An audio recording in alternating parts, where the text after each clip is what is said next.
Alô meninos e meninas, sejam todos muito bem-vindos. Você está no canal Sistema de Ensino Monte Carlo, um canal feito para você, estudante do ensino público. E hoje nós estamos inaugurando mais um quadro aqui para o canal, que é o tema proposto, tá?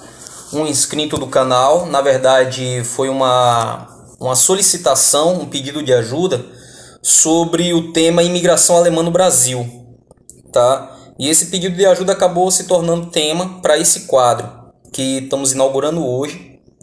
E é isso que eu espero, turma, do canal, que ele dê fruto dessa natureza. Isso é dinamizar o ensino público, utilizar a ferramenta da internet como um produtor de conhecimento, um transmissor de conhecimento, tirando assim suas dúvidas, seus pedidos de auxílio. Porque o professor, ele não é detentor do conhecimento, ele não tem o monopólio do conhecimento, mas ele conhece os meios de interpretação, tá? Isso que eu estou fazendo aqui, você como estudante, como pesquisador, você tem a capacidade de fazer também, mas ouvindo opiniões, ouvindo outros pontos de vista, você consegue chegar a um contexto ou ao resultado daquilo que você busca. Tá?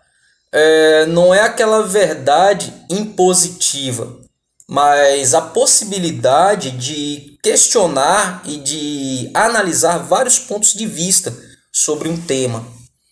Com certeza, o meu ponto de vista, aquilo que eu consegui entender sobre as pesquisas e sobre o que eu estudei sobre imigração alemã no Brasil, pode não ser uma coisa determinada como verdade absoluta.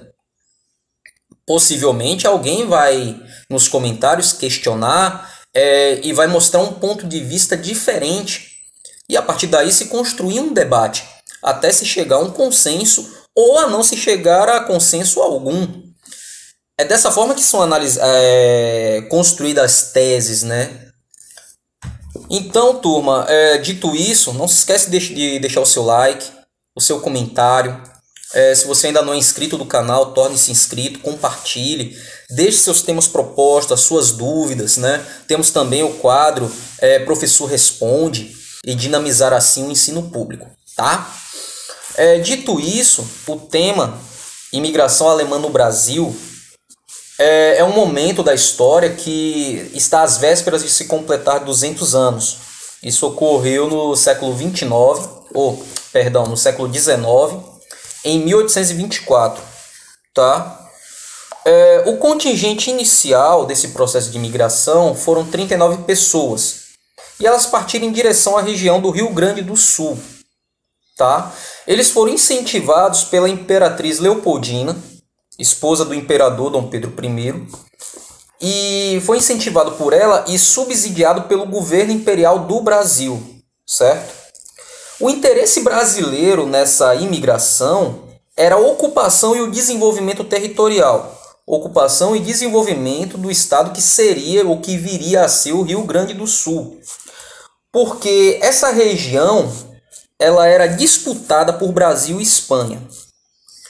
E o cenário brasileiro nesse momento era o seguinte: não havia contingente militar para tomar o território pela guerra. Porque parte do exército brasileiro de então era formado por portugueses. E esses portugueses eles foram expulsos na Guerra de Independência. Então, no processo de independência do Brasil, parte da força militar que compunha, né, a Armada Brasileira, que era de portugueses, foram expulsas do território brasileiro.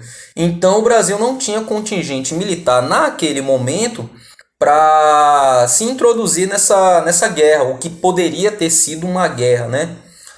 Aí você vai me questionar que houve a Guerra do Paraguai, que houve a Guerra do Uruguai, mas são contextos e momentos históricos distintos, certo? Então, 1824 é um cenário em que o Brasil não estava em condições de se lançar em uma disputa militar. Na Alemanha, viviam a consequência de reestruturação social e econômica. A Alemanha estava em um processo de reconstrução. porque ela tinha acabado de sair daquilo que foi as guerras napoleônicas e as guerras de coalizão. Guerra napoleônica e guerra de coalizão não são duas guerras distintas, são dois momentos paralelos, são duas guerras paralelas, tá? Os grupos de coalizão vão guerrear contra Napoleão e Napoleão vai guerrear contra os grupos aliados que vão formar essas coalizões, certo? Isso porque para essas nações aliadas não houve uma guerra napoleônica, houve uma guerra de coalizão. E para Napoleão não houve uma guerra de coalizão, para os franceses no caso, houve a guerra napoleônica, o período napoleônico.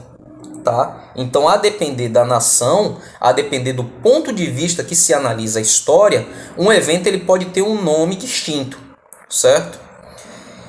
E com esse cenário de reconstrução econômica e social, a Alemanha também vivia um processo de industrialização. Havia também a questão da produção agrícola, que estava em defasagem, havia uma insuficiência produtiva, as técnicas arcaicas de produção, tá? E a absorção de terras produtoras pela indústria. Então, o cenário da Alemanha era esse: reestruturação social e econômica, processo de industrialização, a Alemanha estava se industrializando e as terras estavam improdutivas e estavam sendo absorvidas pela indústria. Isso porque pioneira nesse processo de industrialização foram as tecelagens, então se apropriava de um extenso território para a produção de algodão, que esse algodão seria transferido para as indústrias. Então aquele território que era para o plantio de alimentos que seriam levados para as feiras, estava sendo utilizado para a monocultura, a produção de um único produto, tá? E dentro de todo esse cenário na Alemanha, agricultores e artesãos estavam desempregados.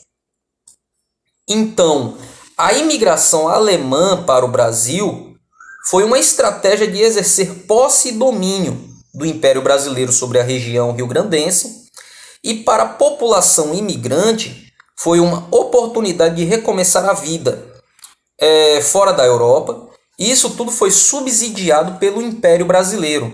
O Império Brasileiro estava incentivando que esse imigrante ele viesse, porque o Brasil estava doando terra, estava pagando as despesas de viagem, estava oferecendo ferramenta e semente para o plantio e estava também oferecendo isenção fiscal e uma ajuda de custo nos primeiros anos desse imigrante aqui em terras brasileiras. Então, observa-se que existe um interesse por parte do Brasil de conquistar aquele território e um interesse por parte do imigrante porque ele estava em crise social e econômica na sua terra natal, tá? Turma, espero que esse assunto tenha sido, a videoaula de hoje tenha sido rica e produtiva para vocês e espero encontrá-los em um outro momento para uma outra aula. Não esquece de deixar o seu like, não esquece de compartilhar os conteúdos do canal. Se você ainda não é inscrito, torne-se inscrito e até uma próxima.